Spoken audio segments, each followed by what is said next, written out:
আসসালামু আলাইকুম প্রিয় ষষ্ঠ শ্রেণীর শিক্ষার্থীবৃন্দ, আশা করি সবাই ভালো আছো। অনুশীলনী 1.2 এর নতুন ক্লাসে তোমাদের সবাইকে স্বাগত। গত ক্লাসে আমরা একটি সৃজনশীল করেছি, প্রথম সৃজনশীলটি। আজকে আমরা দ্বিতীয় সৃজনশীলটি করব। আমরা বলেছি এই অধ্যায়ে টোটাল 3টা সৃজনশীল আমরা করব ইনশাআল্লাহ। তো সেই ধারাবাহিকতায় আজকে দ্বিতীয় সৃজনশীল। তো চলো শুরু করা যাক। আমাদের অঙ্কের উদ্দীপকে বলছে সুমন তার খাতায় 0, 3, 7, 5, 6, 1 অঙ্কগুলো লিখলো। তার ভাই সুজন সুমনকে 7, 5, 3 খালি ঘর 2 লিখে এমন কিছু অঙ্ক বলল যা খালি ঘর চিহ্নিত স্থানে বসালে প্রতি ক্ষেত্রে গঠিত সংখ্যা 6 দ্বারা বিভাজ্য হয়। ওকে, আমাদের কতে কি বলছে? সুমনের লেখা অঙ্কগুলো হতে মৌলিক সংখ্যা আলাদা করে মৌলিক হওয়ার কারণ লেখো। তার মানে সুমন এখানে খাতায় যে সংখ্যা অঙ্ক লিখছে, 1টা 2টা 3টা 4টা 5টা 6টা, এই 6টা থেকে মৌলিক সংখ্যা আলাদা করো। তার মানে এখান থেকে মৌলিক সংখ্যা কোনগুলা সেটা আলাদা করতে হবে এবং মৌলিক হওয়ার কারণ, তার মানে কেন মৌলিক হয়েছে সেই কারণটি লিখতে হবে। আমরা কিন্তু জানি মৌলিক সংখ্যা কেন হয়। কোনো সংখ্যাকে যদি এক ছাড়া, এক এবং ওই সংখ্যা নিজে ছাড়া আর কোনো সংখ্যা দিয়ে নিঃশেষে ভাগ করা না যায়, তাহলে ওই সংখ্যাটিকে বলা হয় মৌলিক সংখ্যা। তার মানে মৌলিক সংখ্যা হইতে গেলে ওই সংখ্যাকে এক দ্বারা বিভাজ্য হতে হবে আর নিজ দ্বারা বিভাজ্য হতে হবে, তাছাড়া আর অন্য কোনো সংখ্যা দিয়ে নিঃশেষে ভাগ করা যাবে না। ওকে, তাহলে আমরা প্রথমেই লিখতে পারি যে কতে লিখতে পারি কি, যে সুমন কর্তৃক লিখিত অঙ্কগুলো, তাই না? অথবা প্রদত্ত অঙ্কগুলো, প্রদত্ত অঙ্কগুলো। ওকে, কি কি অঙ্ক ছিল প্রদত্ত দেখো? 0, 3, 7, 5, 6, 1। এর ভিতর থেকে আমাদের কি বলছে যে মৌলিক সংখ্যাগুলো আলাদা করো। তাহলে অঙ্কগুলোর মধ্যে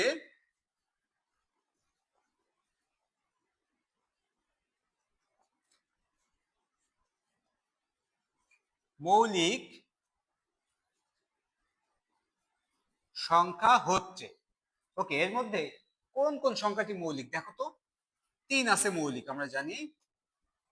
যদি একটু সাজায় লিখি 5 আর 7, এই তিনটি আছে মৌলিক সংখ্যা।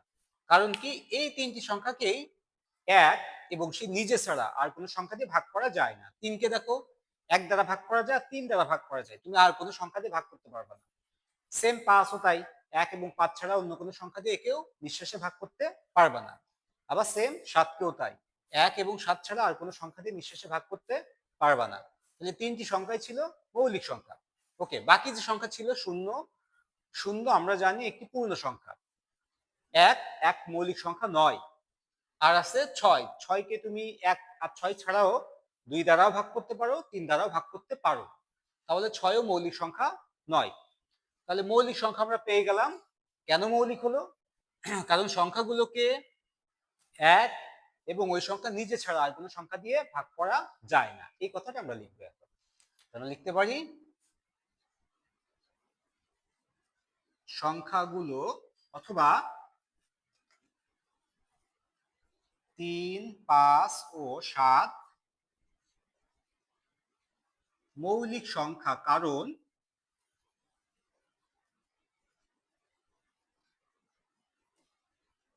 এদেরকে এক এবং ওই সংখ্যা নিজে ছাড়া আর কোনো সংখ্যা দিয়ে ভাগ করা যায় না।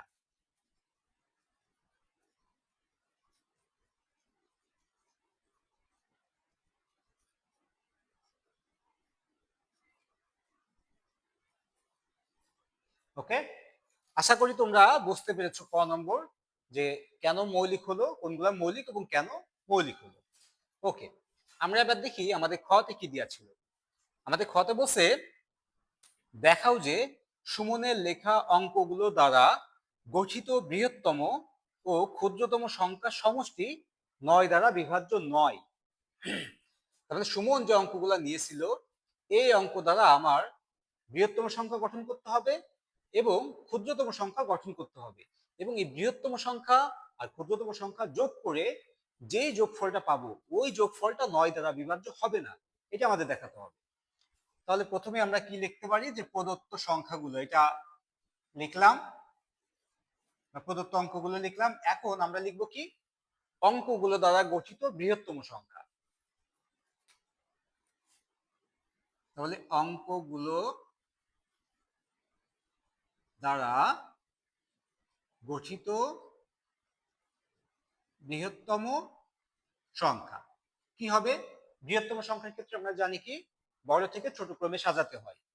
তাহলে বড় থেকে ছোট ক্রমে সাজালে সবচেয়ে বড় সংখ্যা আগে, তারপর 6, 5, 3, 1, 0।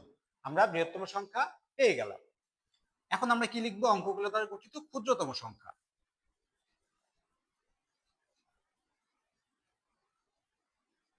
দ্বারা গঠিত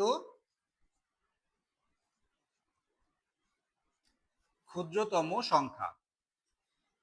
ক্ষুদ্রতম সংখ্যার ক্ষেত্রে আমরা জানি সবচেয়ে ছোট সংখ্যা, তার মানে এটাকে বিপরীত ক্রমে সাজালেই ক্ষুদ্রতম সংখ্যা হয়ে যায়। কিন্তু এখানে খেয়াল রাখতে হবে, সর্বশেষে শেষে তার মানে বিপরীত ক্রমে যদি সাজায় ছোট থেকে বড়, তাহলে প্রথমে তো শূন্য লিখতে হয়। এখন একটা পূর্ণ সংখ্যা প্রথমে শূন্য লিখলে আসলে কোনো দাম নাই, ওই শূন্যর কোনো মানে নাই। এই জন্য করতে হবে কি, শূন্যের আগের সংখ্যাটা আগে লিখতে হবে, তারপরে শূন্য, তারপরে বাকি সংখ্যাগুলো বিপরীত ক্রমে সাজাতে হবে। তাহলে আমরা প্রথমে লিখতে পারি 1, তারপরে শূন্য, তারপরে বিপরীত ক্রমে আমরা সাজাতে পারি। 3, 5, 6, ওকে 7। তাহলে আমরা সুমন যে অঙ্কগুলো লিখেছিল সেই অঙ্কগুলো দ্বারা বৃহত্তম সংখ্যা লিখলাম এবং সেই অঙ্কগুলো দ্বারা ক্ষুদ্রতম সংখ্যাও লিখলাম। এখন আমাদের বলছে কি, এই দুইটা সংখ্যার যোগফল 9 দ্বারা বিভাজ্য কিনা, 9 দ্বারা বিভাজ্য নয় সেটা প্রমাণ করতে হবে। তাহলে এই দুইটা সংখ্যাকে যোগ করি, আমরা লিখতে পারি সংখ্যাদ্বয়ের যোগফল বা সংখ্যাদ্বয় যোগ করি। তাহলে যোগ করলে বৃহত্তম সংখ্যা লিখলাম আর ক্ষুদ্রতম সংখ্যা লিখলাম।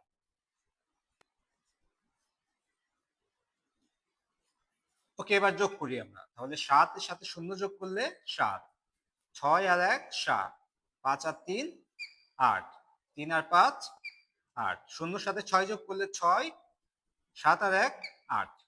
তাহলে আমরা পেয়ে গেলাম সংখ্যাটি, তাই না? আমরা 8,68,877। এখন এই সংখ্যাটি 9 দ্বারা বিভাজ্য হবে কিনা আমরা কিভাবে প্রমাণ করব যেটি 9 দ্বারা বিভাজ্য নয়? আমরা জানি 9 দ্বারা বিভাজ্যতার সূত্র হচ্ছে, কোন একটি সংখ্যার অঙ্কগুলোর যোগফল যদি 9 দ্বারা বিভাজ্য হয়, সংখ্যাটি 9 দ্বারা বিভাজ্য হবে। আর যদি যোগফল 9 দ্বারা বিভাজ্য না হয়, তাহলে সংখ্যাটি 9 দ্বারা বিভাজ্য হবে না। তাহলে আমরা দেখি এই সংখ্যাটির অঙ্কগুলোর যোগফল 9 দ্বারা বিভাজ্য হয় কিনা। লিখতে পারি সংখ্যাটির অঙ্কগুলোর যোগফল।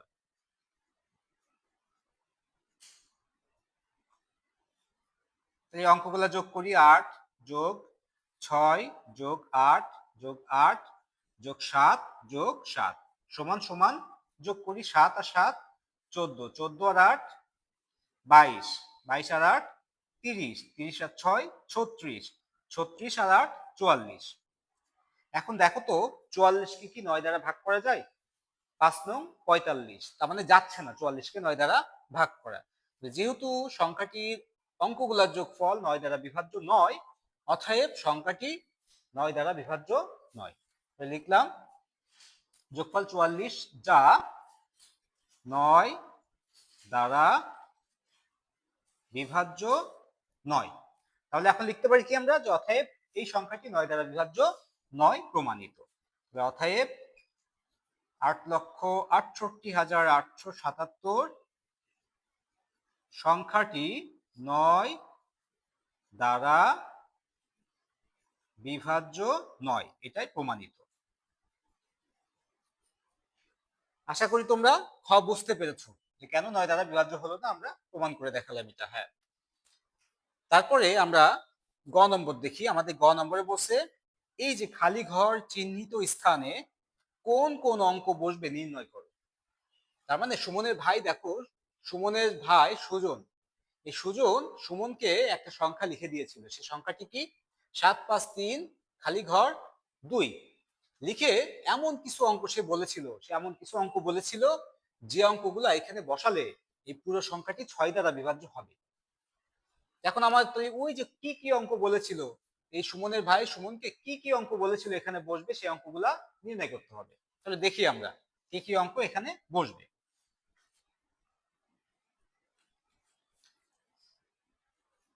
ওকে, তাহলে গতে আমরা প্রথমে লিখতে পারি কি, যে প্রদত্ত সংখ্যা।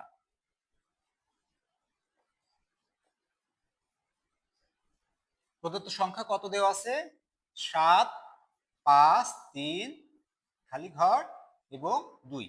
ওকে, তাহলে এই সংখ্যাটি 6 দ্বারা বিভাজ্য কিনা, তাই না? 6 দ্বারা বিভাজ্য হবে, এটা বলে দিয়েছে। 6 দ্বারা বিভাজ্যতার সূত্র আমরা জানি যে একটি সংখ্যা যদি 2 দ্বারা বিভাজ্য হয় এবং 3 দ্বারাও বিভাজ্য হয়, তাহলে সংখ্যাটি 6 দ্বারা বিভাজ্য হবে। তো দেখো এই সংখ্যাটি শেষে 2 আছে, তার মানে সংখ্যাটি একটি জোড় সংখ্যা। এই খালি ঘরে তুমি যাই বসাও না কেন, 0 থেকে 9 পর্যন্ত এই যে 10টি অঙ্ক, এই 10টি অঙ্ক যেটি বসাও না কেন, এই সংখ্যাটি জোড় সংখ্যা হবে। তাহলে নিঃসন্দেহে এটি একটি জোড় সংখ্যা, যেহেতু 2 দ্বারা বিভাজ্য হবে। আমরা লিখতে পারি যে সংখ্যাটি খালি চিহ্নিত স্থানে যে অঙ্কই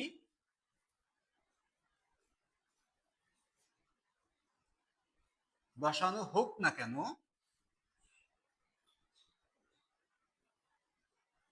সংখ্যাটি একটি জোড় সংখ্যা।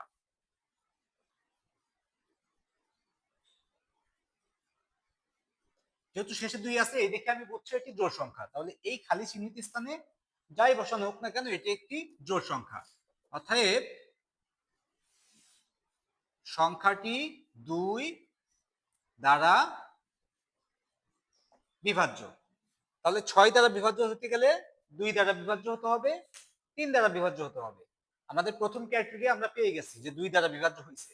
এখন আমার দেখতে হবে যে এখানে কি কি সংখ্যা বসালে এটি 3 দ্বারা বিভাজ্য হবে। তাহলে আমরা লিখতে পারি 7, 5, 3, 2 সংখ্যাটির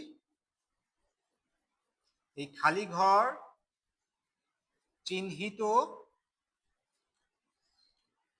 অঙ্ক ব্যতীত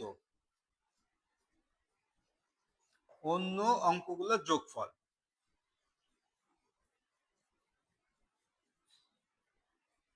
ওকে, অন্য অঙ্কগুলোর যোগফল কত দেখো তো? 7, 5, 3 আর 2।